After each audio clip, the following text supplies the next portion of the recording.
Hello everyone, દ્રષ્ટિસ cooking ટૂરમાં આપ સૌનું સ્વાગત છે. આજે આપણે વાડીના પ્રોગ્રામમાં બને તેવું ભરેલા ચીબડાનું શાક બનાવીશું. તો ચાલો ચીબડાનું શાક બનાવવાનું શરૂ કરીએ. તો તેના માટે સૌપ્રથમ આપણે આવા કુમળા 500 ગ્રામ ચીબડા લઈ લઈશું. ચીબડા જ્યારે આપણે લઈએ ને તે ખાસ ધ્યાન રાખવાનું કે આવા નાની સાઇઝના અને એકદમ સરસ કુમળા હોય ને તેવા લેવાના. તો હવે આપણે ચીબડાને સારી રીતે ધોઈને કોરા કરી લઈએ અને ત્યારબાદ ચીબડાને આપણે સમારી લઈએ. આપણે ચીબડામાં આવી રીતે કટ લગાવીશું જેથી આપણે ચીબડા ભરીએ ને તો સારી રીતે ભરી શકાય. તો આવી જ રીતે આપણે બધા ચીબડાને સમારી લઈએ. આપણે જ્યારે ચીબડા સમારતા હોઈએ ને ત્યારે ચાખતા જવાના. ઘણીવાર ચીબડા કડવા નીકળતા હોય છે એટલા માટે.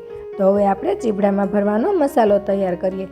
એક થાળીમાં આપણે 1 વાટકી સિંગદાણાનો ભૂકો, 3 ચમચી જેટલું સફેદ તલનો ભૂકો, 3 ચમચી કોપરાનું છીણ અને 2 ચમચી જેટલું ધાણા જીરું પાવડર, સ્વાદ પ્રમાણે મીઠું અને 2 ચમચી જેટલી ખાંડ ઉમેરીશું.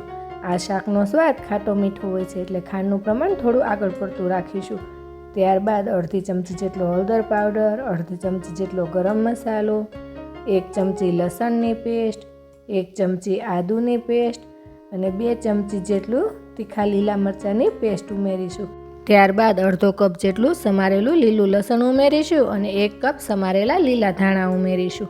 અહીં આપણે લીલું શાક બનાવી રહ્યા છીએ એટલે ધાણા અને લસણનું પ્રમાણ આપણે વધારે રાખીશું. જો તમે લાલ શાક બનાવતા હો ને તો ધાણા તમે થોડા ઓછા ઉમેરવા અને લીલા મરચાંની પેસ્ટ 1 ચમચી ઉમેરી અને 1 ચમચી લાલ મરચું પાવડર ઉમેરવાનું. ત્યારબાદ આપણે તેમાં અડધા લીંબુનો રસ ઉમેરી દઈશું અને સાથે આપણે 2 ચમચી જેટલું તેલ ઉમેરીશું અને બધું જ બરાબર મિક્સ કરીને મસાલો તૈયાર કરી લઈએ. જો તમે મારી ચેનલમાં નવા આવ્યા હો અને તમને મારી રેસિપી ગમી હોય ને તો મારી ચેનલને સબસ્ક્રાઈબ કરવાનું ના ભૂલશો અને સાથે રહેલ બેલ આઇકનમાં જઈને ઓલનું બટન જરૂરથી દબાવજો જેથી કરીને તમને મારી રેસિપીના નવા વિડીયોની નોટિફિકેશન મળતી રહે. અહીં આપણો શાકનો મસાલો તૈયાર થઈ ગયો છે. તો હવે આપણે કટ લગાવેલા ચીબડા લઈ લઈશું અને તેમાં મસાલાને ભરી દઈએ. આ ચીબડાનું શાક વાડીના પ્રોગ્રામમાં ખૂબ જ બને છે અને ખાવામાં ખૂબ જ સ્વાદિષ્ટ લાગે છે અને વળી તે એકદમ ઝડપથી બનીને તૈયાર થઈ જાય છે. તો બસ આવી રીતે એકદમ સરસ બધા ચીબડાને આપણે ભરી લઈશું.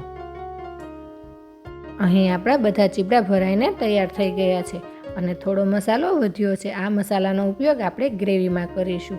તો હવે આપણે ચીબડાને વરાળે બાફવાના છે. તો તેના માટે એક ઢોકળિયામાં પાણી ગરમ કરી લઈએ. પાણી એકદમ સરસ ગરમ થઈ જાય ને એટલે આપણે તેની ઉપર આવી કાણાવાળી પ્લેટ લગાવી દઈશું અને તેમાં આપણે ભરેલા ચીબડાને આવી રીતે થોડા છૂટા છૂટા ગોઠવી દઈશું.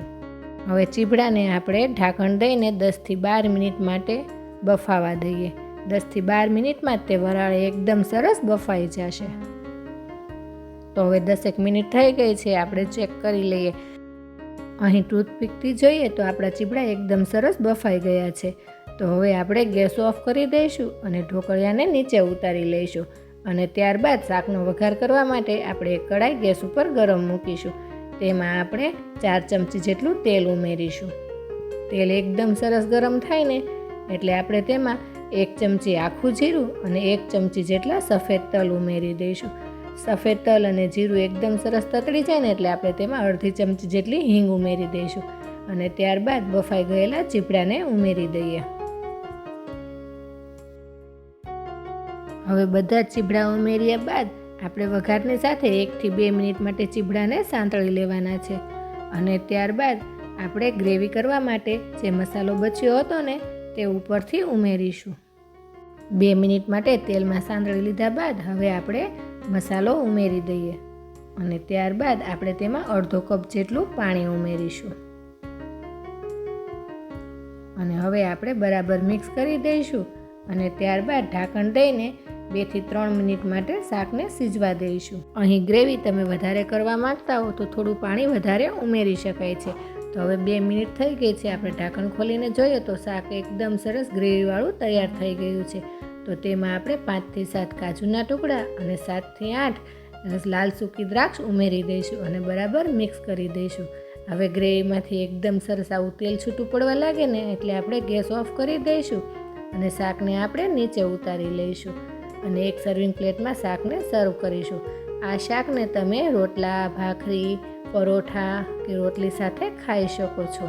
હવે શાકને આપણે લીલા ધાણાથી ગાર્નિશ કરીશું. તો તૈયાર છે આપણું વાડીના પ્રોગ્રામમાં બનતું ભરેલા ચીબડાનું શાક. તો તમે એકવાર આ શાક જરૂરથી બનાવજો અને કોમેન્ટમાં જણાવજો કે તમને આ શાકની રેસિપી કેવી લાગી. અને આ સાથે મારી ચેનલને લાઈક, શેર અને સબસ્ક્રાઈબ કરજો. તો આવી જ નવી નવી રેસિપીઓ સાથે આપણે ફરી મળતા રહીશું દ્રષ્ટિસ કુકિંગ ટૂરમાં.